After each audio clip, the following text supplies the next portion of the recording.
भारत में टीकाकरण की मुहिम अब तेज होने वाली है। इसके लिए सरकार ने कोविड-19 वैक्सीन की डोज लेने पर समय के प्रतिबंध को हटा दिया है।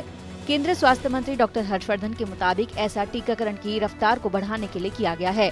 उन्होंने ट्वीट करके जानकारी दी कि अब 24 घंटे अपनी सहूलियत के हिसाब से लोग टीका लगवा सकेंगे। इसके पहले केंद्रीय स्वास्थ्य सचिव राजेश भूषण ने टीकाकरण की सुबह 9 बजे से शाम 5 बजे तक की समय सीमा को खत्म करने की जानकारी दी थी। उन्होंने कहा था कि अब अस्पतालों पर है कि वो उसके बाद टीकाकरण को जारी रखना चाहते हैं या नहीं। जानकारों का मानना है कि समय सीमा हटने से अब देश में टीकाकरण की स्पीड में तेजी आ सकती है।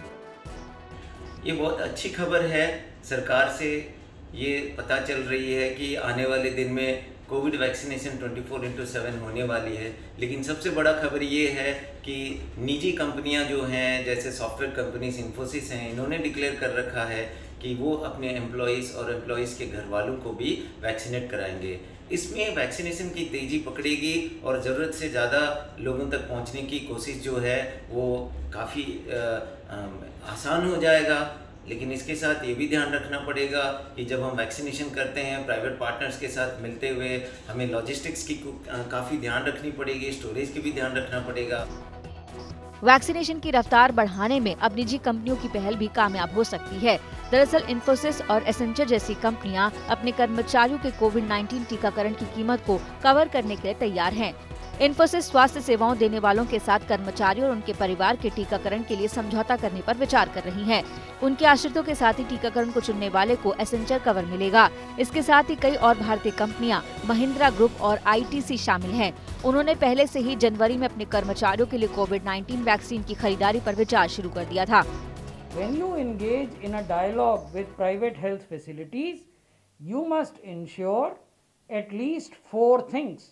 One, that private health facilities which are serving as COVID vaccination centers must have adequate space. They must have adequate cold chain requirements. Cold chain requirements are very basic, 2 degrees to 8 degree temperature equipments. A normal fridge will also serve.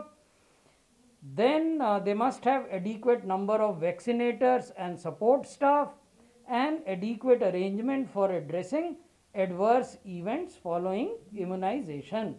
इस तरह से हम private vaccination centre का 100% capacity utilisation कर पाएंगे और vaccination का process भी आसान हो जाएगा। अभी एम्प्लॉइज पर होने वाला खर्च CSR में शामिल नहीं होता है, पर अगर कुछ अमेंडमेंट करके कोरोना वैक्सीनेशन का खर्च CSR में शामिल किया जाएगा तो इससे सभी कंपनियां अपने एम्प्लॉइज के वैक्सीनेशन के लिए आगे आएंगी। इससे सरकार के ऊपर वैक्सीन के खर्च का दबाव कम होगा और हेल्थ और इकोनॉमी दोनों बेहतर होंगी। फिलहाल DGCI ने देश में कोरोना वायरस वैक्सीन के इस्तेमाल को ही मंजूरी दे दी है। SII की कोविशील्ड और भारत बायोटेक की कोवैक्सीन के बाद अब रूस की स्पुतनिक V, जॉयडस कैडिला, सीरम नोवावाक्स समेत कुछ और वैक्सीन भी मार्केट में आने की तैयारी में है। ऐसे में जितनी जल्दी इन वैक्सीन को मंजूरी मिलेगी और प्राइवेट मार्केट में इनकी बिक्री शुरू होगी, उतनी ही तेजी से देश की बड़ी आबादी को टीका लगाकर कोरोना के खतरे से बचाया जा सकेगा।